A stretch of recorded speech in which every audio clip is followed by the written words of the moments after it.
नमस्कार, मैं Suryansh Yadav news 6 network पर एक बार फिर आपका स्वागत कर रहा हूं, खैर मकदम कर रहा हूं, अभिनंदन कर रहा हूं। हम यूपीएससी भवन के ठीक सामने हैं और आपको एक पर्सनैलिटी हमारे साथ दिखाई दे रही होंगी जो अभी अभी इंटरव्यू दे के बाहर आए हैं और हमने उनसे रिक्वेस्ट की है कि थोड़ी सी अपनी यात्रा हमारी जो नई जनरेशन है, नव पीढ़ी है, उसके लिए वो हमारे साथ शेयर करें ताकि हम उन्हें इंस्पायर करने में थोड़ी बहुत मदद कर सकें।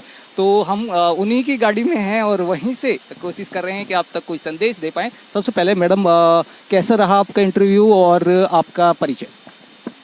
हेलो एवरीवन, मेरा नाम नीति अग्रवाल है और ये मेरा 6th एंड लास्ट अटेम्प्ट है और ये मेरा सेकंड मेंस और सेकंड इंटरव्यू था। एंड मेरा इंटरव्यू एक्सपीरियंस ठीक रहा। सुमन शर्मा मैम का बोर्ड था। ओवरऑल उन्होंने उत्तराखंड से क्वेश्चंस पूछे। कुछ बोर्ड पर्सनस ने ड्रग मेनेस और energy security, food security, climate change और उसका इम्पैक्ट उत्तराखंड पर और उसका कुछ कंपैरिजन विद अदर स्टेट्स। तो ओवरऑल मेरा एक्सपीरियंस ठीक था। अब बाकी तो मार्क्स जो भी होंगे बताएंगे। मैं अपने दर्शकों के लिए बताऊं कि आपको लग रहा होगा कि थोड़ा अजीबोगरीब हम इंटरव्यू कर रहे हैं आज, लेकिन ऐसा ही सही। अगर यूपीएससी की तरफ जाना है, अगर बड़े सपने देखने हैं तो थोड़ा बहुत संघर्ष करना पड़ेगा। मैडम, मैं ये आपसे जानना चाहूँगा कि ये यात्रा कहाँ से आपकी शुरू हुई? कब आपने यूपीएससी के बारे में सोचा और उस सोच को कैसे आज आप परिणत कर रहे हैं? इनिशियली मैंने 2017 में ये डिसीजन लिया कि मुझे यूपीएससी करना है और मिड 2017 से मैंने अपनी फुल फ्लेजेड प्रिपरेशन स्टार्ट करी। 2018 में मैंने अपना फर्स्ट अटैम्प्ट दिया और 2020 में, जो कि मेरा थर्ड अटैम्प्ट था, उसमें मेरा प्रीलिम्स क्लियर हुआ और मैंने फाइनली इंटरव्यू दिया और फाइनल लिस्ट से मेरा 1 मार्क से रह गया था। एंड लास्टली अब मेरा ये 6th अटैम्प्ट है। इस बीच में मेरे 2 बार प्रीलिम्स नहीं क्लियर हुआ।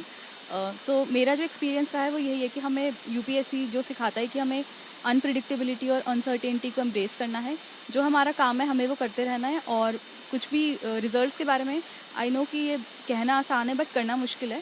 बट हमें रिजल्ट्स के बारे में ज़्यादा नहीं सोचना है, हमें सिर्फ जो हमारा काम है वो करना है।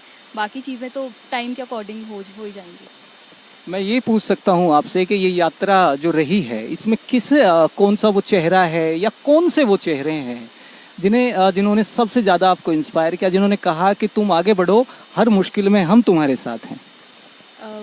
जिनका ये सपना था, जैसे कि मेरे पेरेंट्स और मेरे सिस्टर, उनका सबसे ज़्यादा रोल रहा है इसमें। उन्होंने हर स्टेप पर मेरा साथ दिया, हमेशा मेरे साथ पेशेंस रखा, हमेशा मुझे बोला कि तुम कर सकती हो।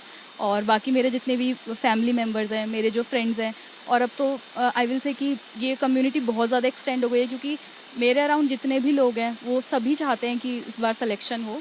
सो आपके इस चैनल के थ्रू मैं सभी को बहुत बहुत ज़्यादा थैंक यू करना चाहती हूँ कि जिन्होंने मेरे साथ इतना ज़्यादा पेशेंस रखा, हर स्टेप पे मुझे मोटिवेट किया, जो मेरी गलतियाँ थी, जो कमियाँ थी वो भी बताई और जहाँ पे मैं ठीक कर रही थी उस चीज़ को भी अप्रिशिएट किया।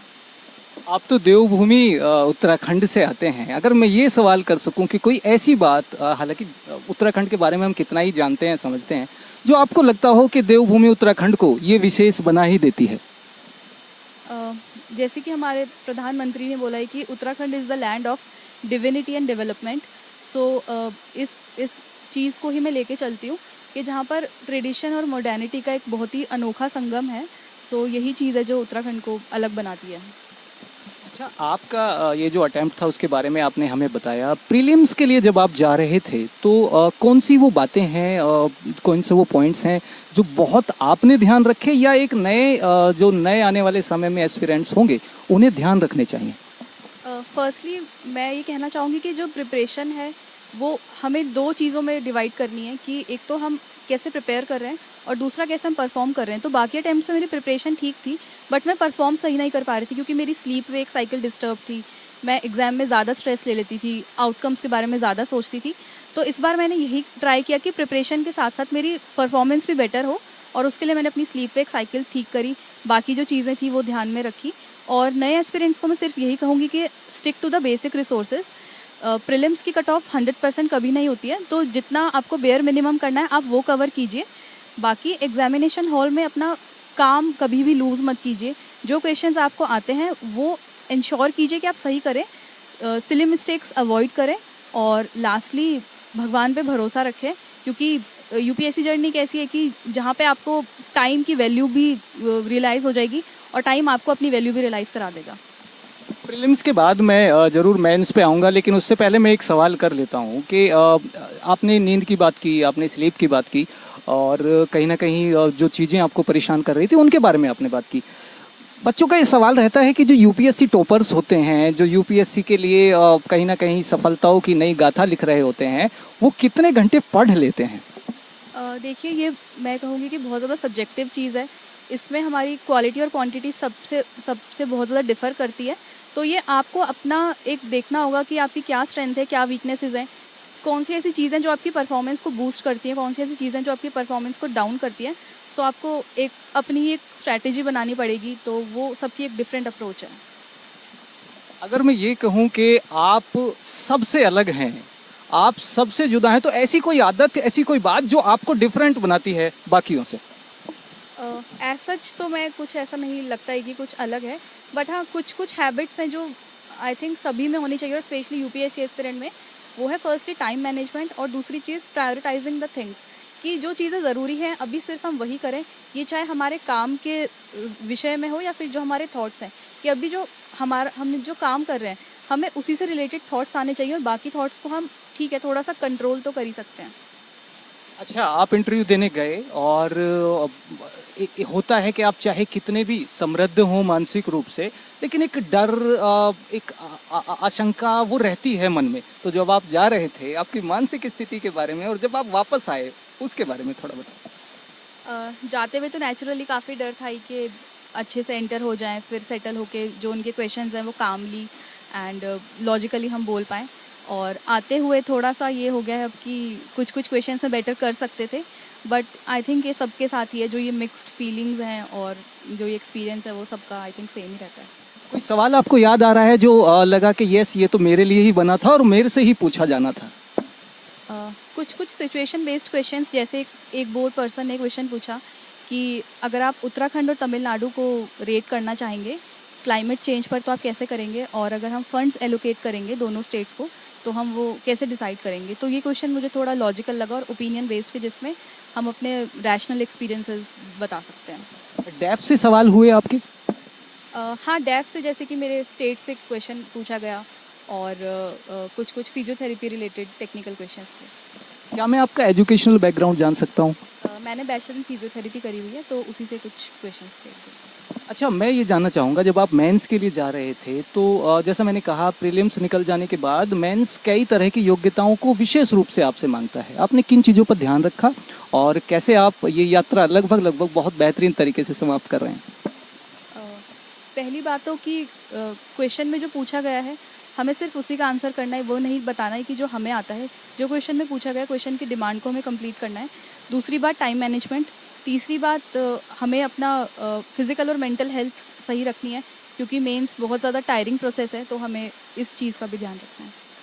अच्छा, अब मैं ये सवाल कर लेता हूँ कि किसे आप एक ऐसे चेहरे के रूप में देखते हैं जिसे आदर्श माना जा सकता है, आपका आइडियल माना जा सकता है, जिसे देखकर आप आगे बढ़े हों? इसमें मैं अपने पेरेंट्स और स्पेशली मतलब अपनी मम्मा को ही आइडियल मानती हूँ, कि कैसे वो हर चीज़ इतने ज़्यादा कामली कर देती हैं, और जो उनका टाइम मैनेजमेंट है, वही ये दो चीज़ें ही मैंने इस जर्नी में सीखी हैं उनसे। आप का परिवार, आपने कहा, मेरी सफलता में बहुत बड़ा रोल अदा कर रहा है। मैं थोड़ा सा इंटरव्यू की तरफ बढ़ता हूँ। आपने मॉक इंटरव्यूज़ दिए हैं मैडम?